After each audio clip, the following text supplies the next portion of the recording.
pouvez penser les petits-enfants de Montier-Travers en vous voyant ainsi affublés, en séminole, en comanche, en apache? Me jeter des pierres.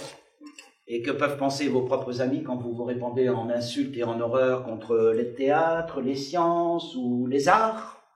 L'homme est né bon, c'est la société qui le pervertit. Oui, oui.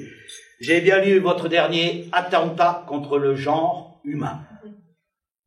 Vous serez satisfait, cela déplaira à tout le monde. Personne ne trouve grâce à vos yeux que les Sapajous et les Zoulous de l'Orénoque. Pour vous, toutes les nations civilisées sont bonnes pour le rebut, tous les gens cultivés sont des monstres pervertis et de grands criminels, et il n'y a de bon que les couillons et le dernier des sauvages. On n'a jamais mis tant d'esprit à vouloir nous rendre bêtes. Et monsieur, quand je vous lis, il me prend des envies furieuses de marcher à quatre pattes. Mais dites-moi, selon vous, l'homme qui a mis le feu à la grande bibliothèque d'Alexandrie serait un bienfaiteur de l'humanité? Oui, ce que l'homme a acquis au cours des siècles, la culture, la littérature, n'ont fait que le mener à sa propre ruine. Et donc tous les littérateurs, les scientistes, les auteurs dramatiques sont tous bons pour le cachot puisqu'ils sont responsables de tous nos maux. Oui, ils se sont toujours rendus les complices de tous les pouvoirs politiques criminels. Vous conviendrez, monsieur, que jamais les poètes n'ont participé aux proscriptions à Rome, aux troubles de l'Italie, au massacre d'Irlande et à la Saint-Barthélemy. Je peux faire avec simplicité la déclaration suivante. Jamais aucune maladie de la nature de celle dont parle notre auteur, ni petite ni grande, n'a souillé mon corps. Et quel que puisse être l'auteur de ces lignes atroces, j'aimerais mieux avoir commis tout ce dont on m'accuse au meurtre près plutôt que d'avoir pu écrire des horreurs pareilles. Vous n'avez tout de même pas pu supposer que cela aurait pu être moi. Je mentirais si je vous disais que cela ne m'a pas traversé l'esprit. Cela ne peut pas être vous, c'est trop mal écrit.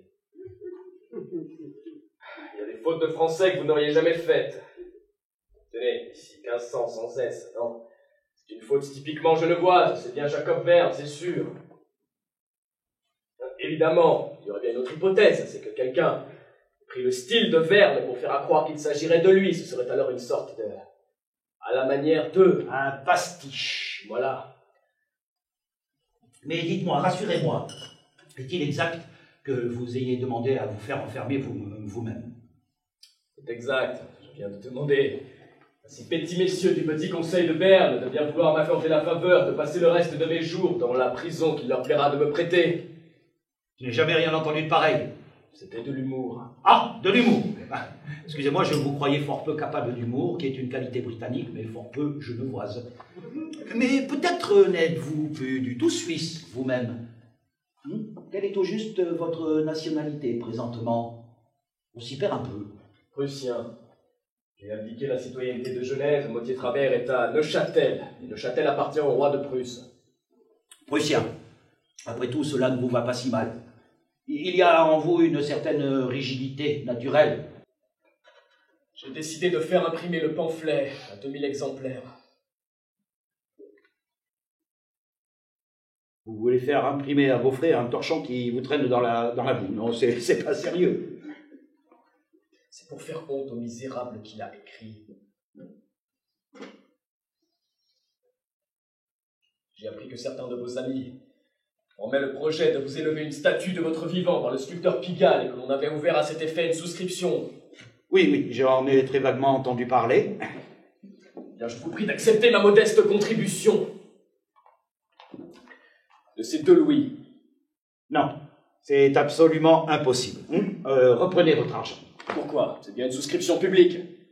C'est une affaire strictement française, absolument fermée aux étrangers. On m'a dit que Frédéric II avait souscrit. On va lui rendre son argent, c'est une erreur. Catherine II aussi. Catherine II aussi. Pas d'étrangers. Ils ne sont pourtant pas étrangers dans la République des lettres.